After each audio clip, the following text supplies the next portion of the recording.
Bonsoir à tous et à toutes. La RDC vient de refuser d'apposer sa signature au bas du mémorandum d'entente sur la coopération entre les pays de l'organisation est-africaine EAC.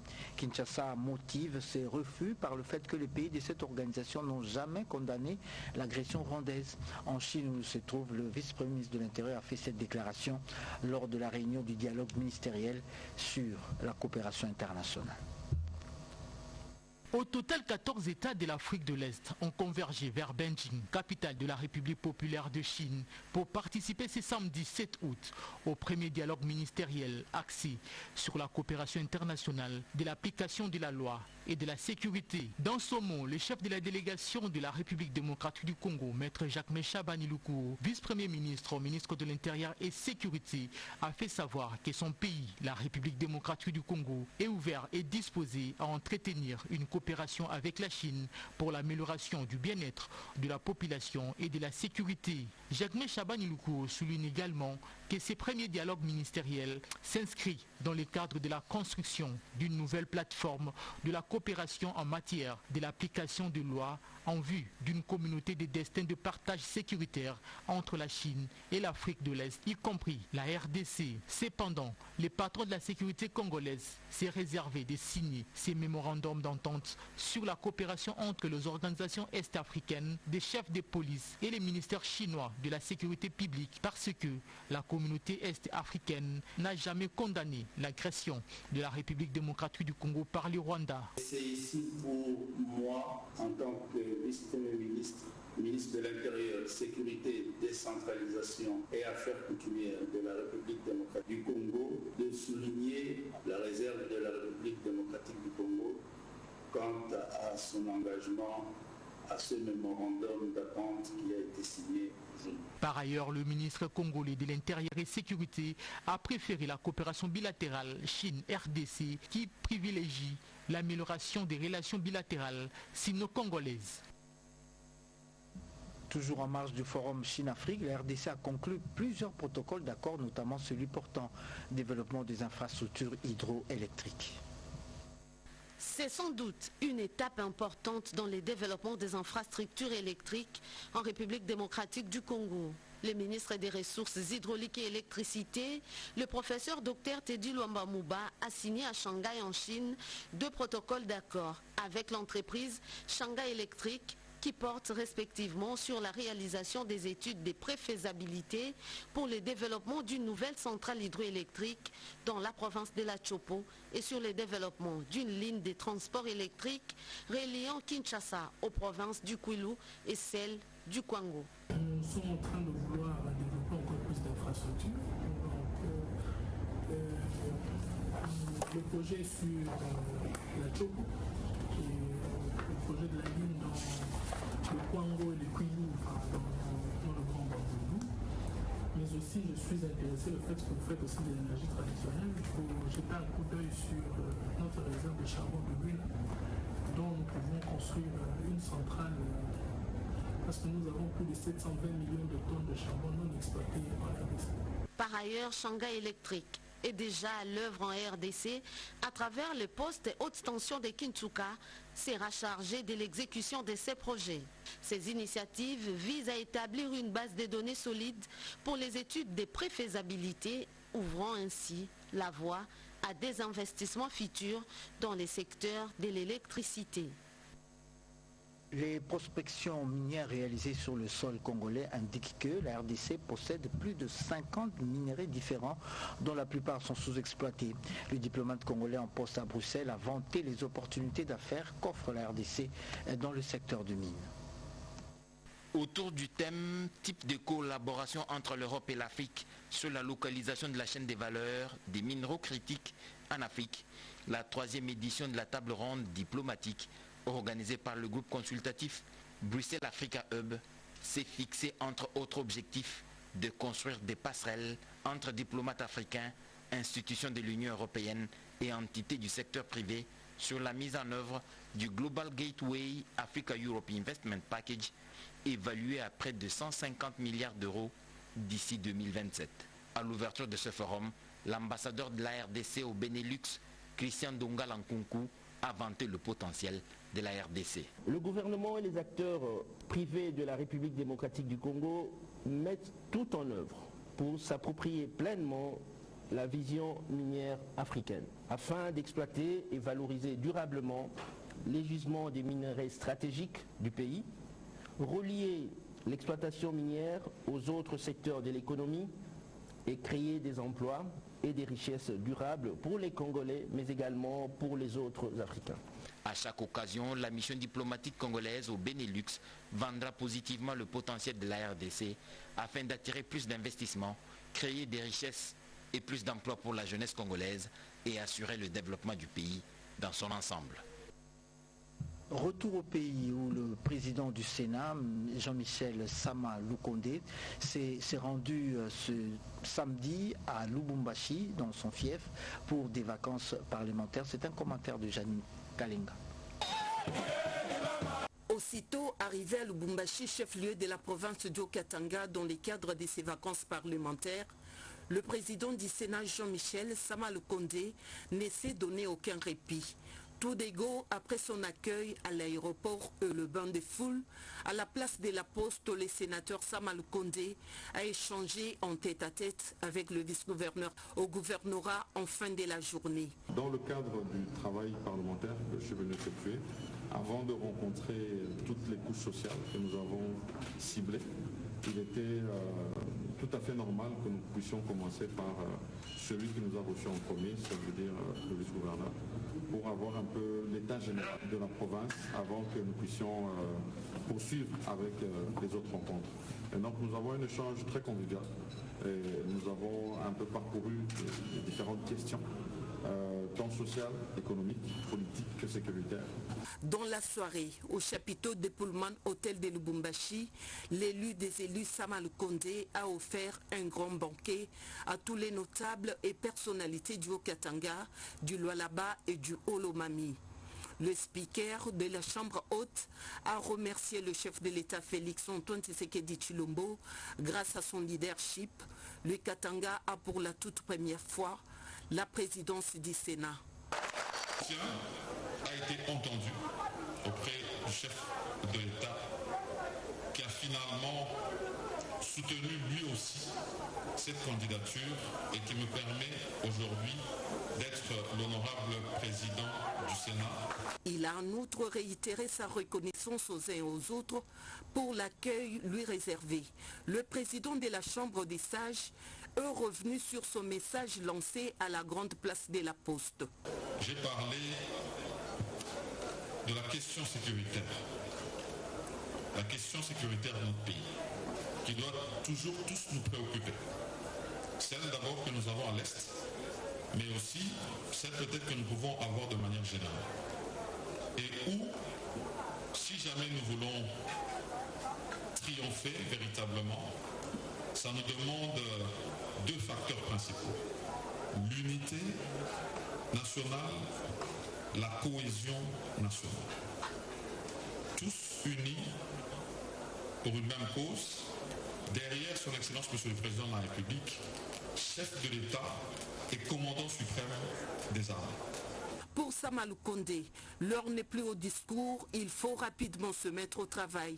Il est venu le temps pour le développement du pays, a-t-il lancé à la notabilité katangaise, qu'il a appelé au soutien total de tout le programme phare du chef de l'État et président de la République, Félix Antoine Tshisekedi Tshilombo.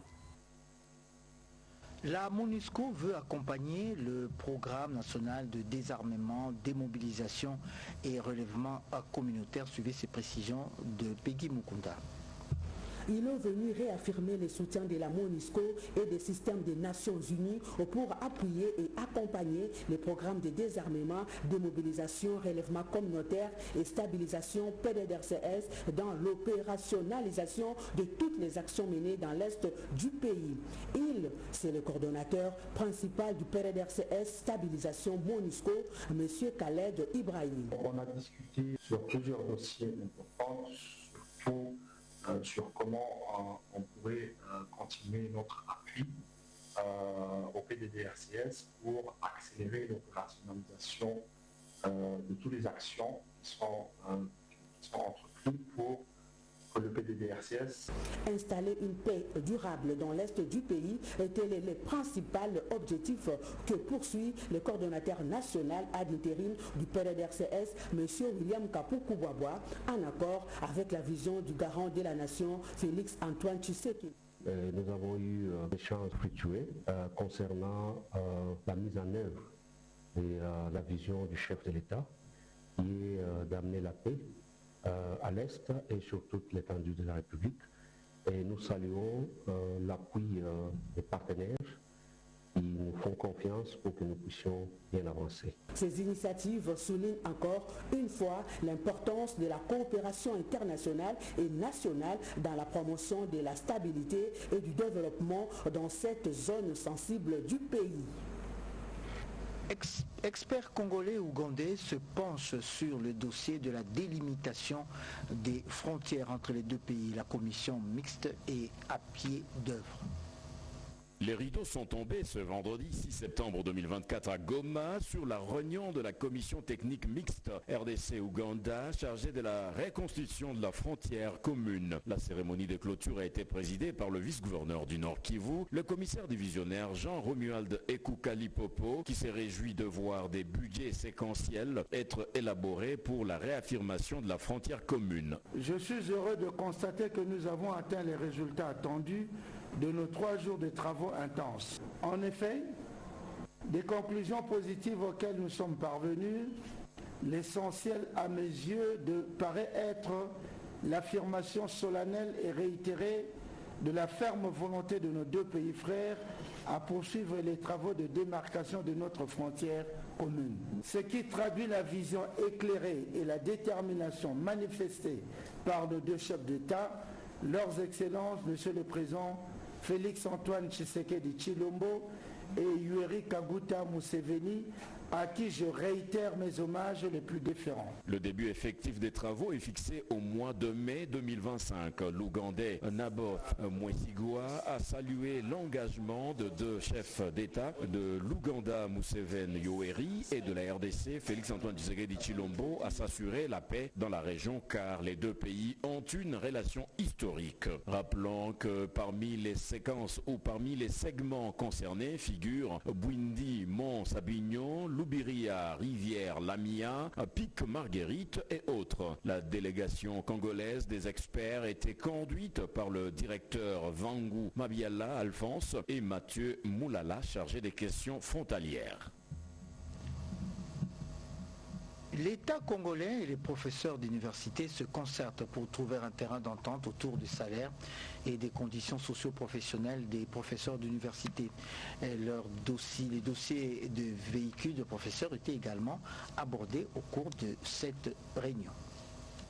Ouvert le lundi 2 septembre dernier, les travaux de la commission paritaire gouvernement-banque syndicale de l'enseignement supérieur et universitaire tablent sur les engagements pris en 2022. Ces assises se poursuivent en commission répartie en 5 thématiques. Question de permettre à ces deux partenaires d'évaluer les causes de la non-tenue de certains engagements avant de projeter dans l'avenir. Rodolphe Fillolo, président du bureau de ces travaux, reste rassurant quant à l'aboutissement de ces assises. Le gouvernement a convoqué cette commission paritaire, c'est justement pour essayer de voir dans quelle mesure on peut améliorer les conditions de travail et de vie du personnel de l'enseignement supérieur et de la recherche scientifique. Nous osons croire qu'ils sont animés de bonne foi, de bonne volonté pour que cette fois ici les choses changent. Comme vous le savez, c'est à l'issue où on prépare la matière grise, où on prépare la relève de demain. Donc si on ne met pas ce personnel dans de bonnes conditions, il sera difficile pour que notre pays puisse décoller aussi. Donc le pays a besoin de ces gens que vous voyez dans cette salle ici pour que les activités reprennent normalement et que le développement puisse commencer. L'autorité a promis qu'elle va tout faire pour réaliser le préalable. La ministre de l'Enseignement supérieur et universitaire, professeur Marie-Thérèse Sombo Mukuna, tient à l'instruction du chef de l'État Félix Antoine Tshisekedi de voir un climat de paix régner dans son secteur.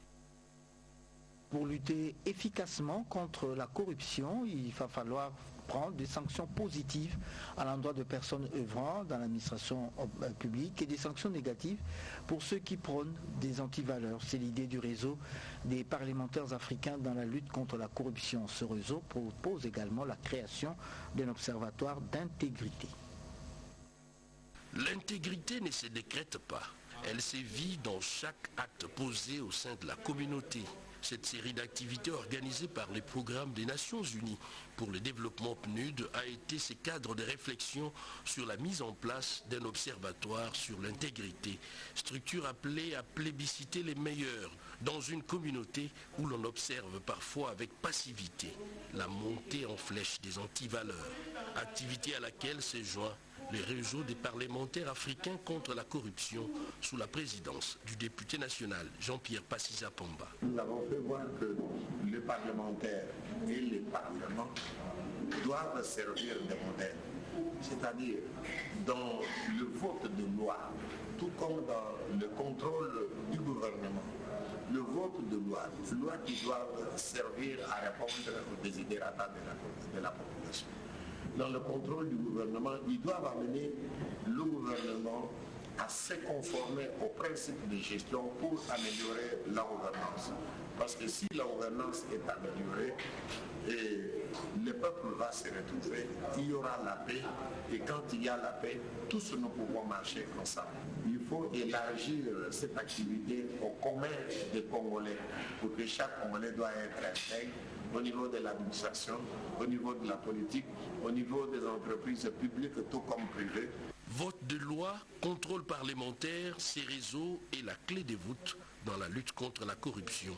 D'où la nécessité d'une synergie avec certaines autres organisations à l'échelle internationale, à l'image du PNUD. Certains investisseurs miniers sont alléchés par le projet d'installation au pays d'une usine de raffinerie de cuivre et de cobalt. Ils sollicitent pour ce faire l'accompagnement du ministère du Portefeuille. Reportage Edith Chala. La construction d'une raffinerie de cuivre et de cobalt est envisageable en RDC. Edi Kioni, fondateur et directeur général de la société Buenassa, caresse ce rêve et le partage avec le ministre du Portefeuille, Jean-Lucien Boussa-Tongba. C'est en droite ligne de la vision du président de la République, Félix-Antoine Tshisekedi. Les emplois vont être créés, le cuivre et le cobalt auront une valeur ajoutée à l'exportation.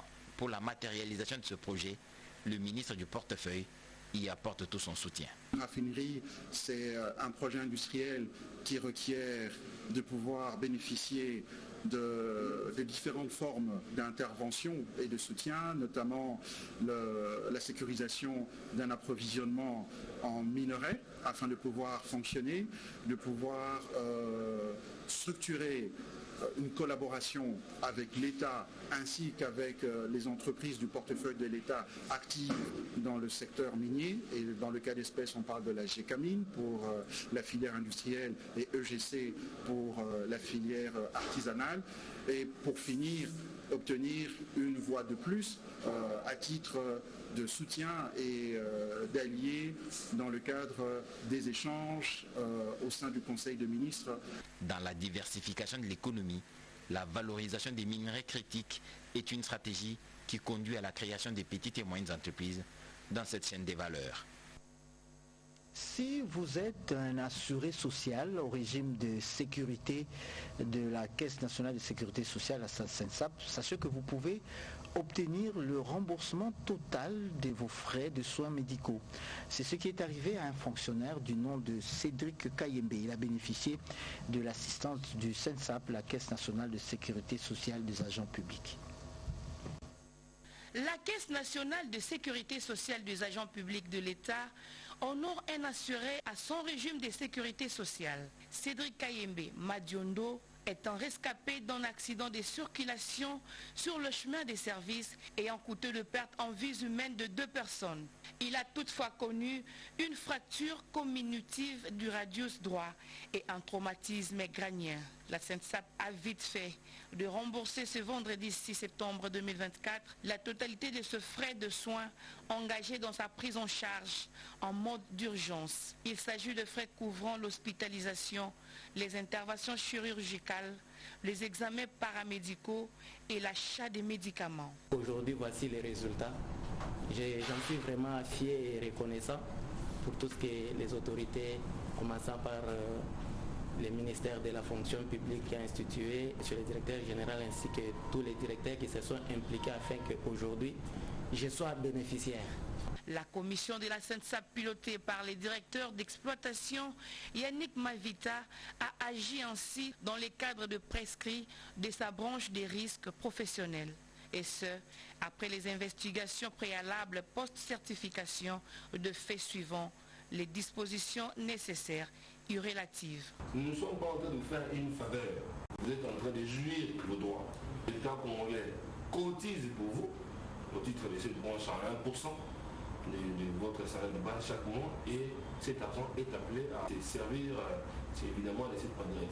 Comme on dit toujours en sécurité sociale, cotiser selon les moyens et bénéficier selon les besoins. Cet acte a été marqué par une ambiance conviviale entre cette structure technique de prévoyance sociale et son client bénéficiaire. Le gouvernement provincial de Kinshasa veut avoir la politique de ses moyens pour l'exécution de son plan quinquennal. Pour ce faire, il mobilise les régies financières de la ville pour l'atteinte de ses assignations redépendantes. Descente de la ministre provinciale de l'économie et finances de Kinshasa à la direction générale de publicité extérieure de Kinshasa, DGPK, Yvette Tembo Koulenfouka a expliqué aux agences et cadres de la DGPK sa politique financière et économique pour la ville-province Kinshasa. Première autorité à visiter les services de son secteur, les agences et cadres de la DGPK ne pouvaient qu'exprimer une totale satisfaction avec espoir d'un lendemain meilleur dans le sens de maximiser les recettes de la ville. Elle a la volonté de faire avancer les choses est une bonne inspiration de sa part et nous ne pouvons que la féliciter. Et avec sa vision, nous allons bien travailler car nous sommes un service technique. L'encadrement politique est très important pour nous. Elle est la première ministre femme. Vient aussi de nous faire cet honneur-là. Nous tenons à remercier sincèrement madame de sa visite dans notre installation. On n'a jamais vécu ça. Une autre étape de la ronde de l'Argentière de Kinshasa à la division urbaine des finances suivie de l'économie de Kinshasa Ouest et Kin Est. Objectif, sensibiliser ces agents en les exhortant à plus d'abnégation et engagement pour mobiliser davantage les ressources pour le développement de la ville capitale. Yvette Tembo a bénéficié aussi des assurances de tous les chefs de division avec garantie de l'accompagner sans réserve. Les échanges fructueux avec la délégation syndicale de 40 personnes de la DGRK en son cabinet de travail a constitué la boucle de la journée de la patronne de l'économie et finances de Kinshasa. Sur la table, la question de l'amélioration des conditions socio-professionnelles des agents et cadres, avant d'envisager la possibilité de maximiser les recettes fiscales et non fiscales. Les délégués syndicaux de la DGRK ont salué l'implication de l'autorité financière de Kinshasa, Yvette Tembo, qui a abouti au paiement de 2 mois de leurs arriérés de salaire. Si vous êtes détenteur d'un diplôme universitaire en rapport avec le contrôle de qualité, ou vous êtes ingénieur civil, ou que vous détenez une licence en administration des affaires ou management, et qu'en plus vous avez la maîtrise de l'outil informatique et que vous êtes un parfait bilingue, sachez que vous êtes le profil recherché par la Banque centrale du Congo qui recrute un consultant ou un cabinet de consultants chargé de l'accompagner dans la démarche de qualité de la mise en place du système de management pour les normes ISO 9001, version 2015, 2021 et 2022. Le cabinet doit être expérimenté en matière de lutte et de formation et disposer de plusieurs formateurs et doit être détenteur d'une certification des normes ISO 9001, version 2015, 2021 et 2022.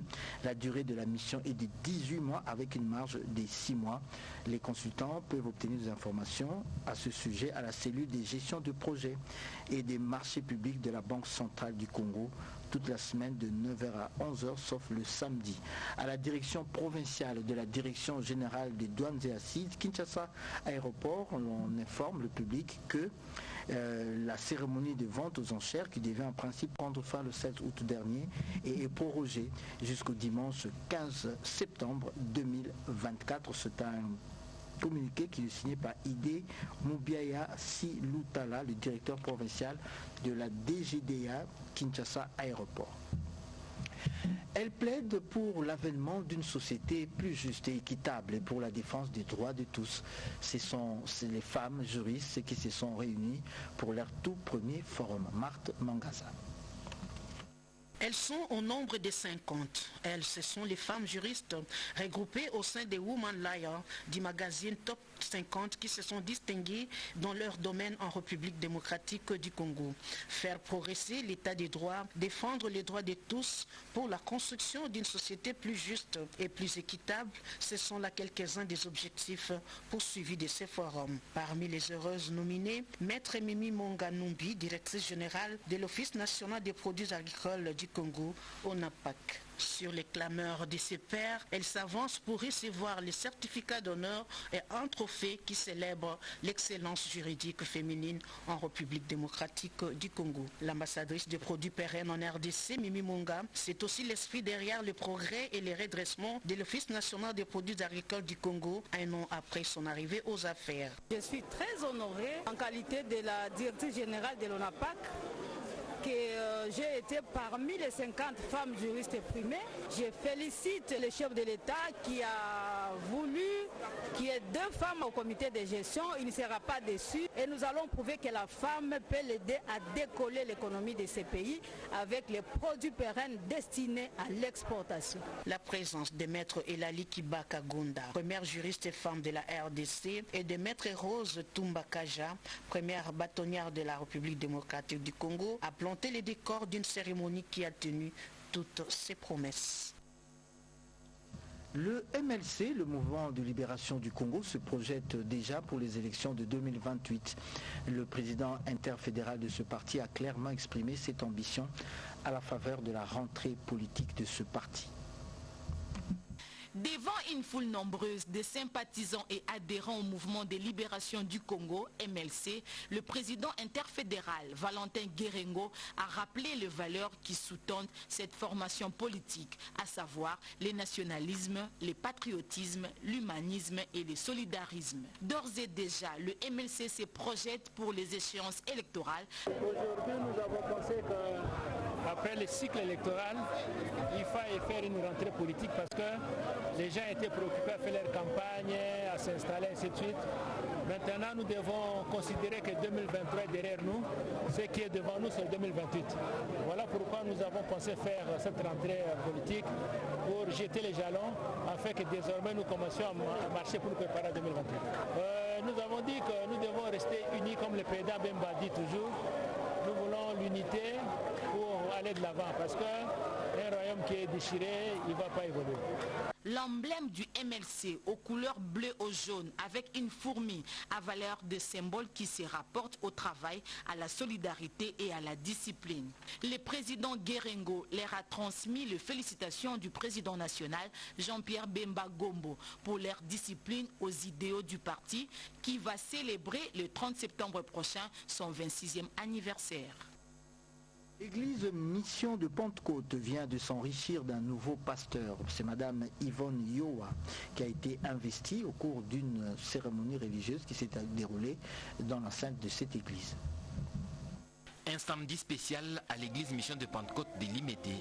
Un culte spécial qui consacre un ministère, celui de Yvonne Yoanawesi, qui a été officiellement ordonné pasteur au sein de l'église après 9 ans d'existence. L'officiant du jour, Israël Sembe, pasteur visionnaire de toutes les églises issues de l'église Arche de l'Alliance, a axé sa prêche autour du thème « L'appel et le ministère des dieux ». Il s'est servi des textes bibliques de Lévitique 8, 1 à 9, Nombre 27, 18 à 20 et Éphésiens 4, 5 à 15. Une ambiance de grand jour que la pasteur Yvonne Yoa Nawesi met sous la conduite du Saint-Esprit. Mes impressions sont entre autres celles de la fidélité de Dieu. Je me laisse poussés, amenés par les vents du Saint-Esprit comme lui-même amène les choses. Ce sont des choses, comme la Bible le dit, qui ne sont jamais montées au cœur des hommes, mais des choses que Dieu lui-même accomplit selon sa volonté, selon son dessein.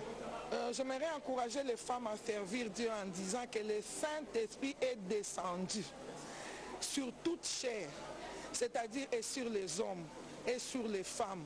Si vous avez le Saint-Esprit et que vous avez quelque chose pour servir Dieu, servez-le en toute liberté, puisque le Saint-Esprit est là. Des beaux jours sont à venir avec ce ministère qui vient officiellement d'être reconnu. Ce journal a été rendu possible grâce à Patrick Bafila, le réalisateur, et Renette Koulonga. Merci infiniment de l'avoir suivi. Bon week-end à tous et à toutes.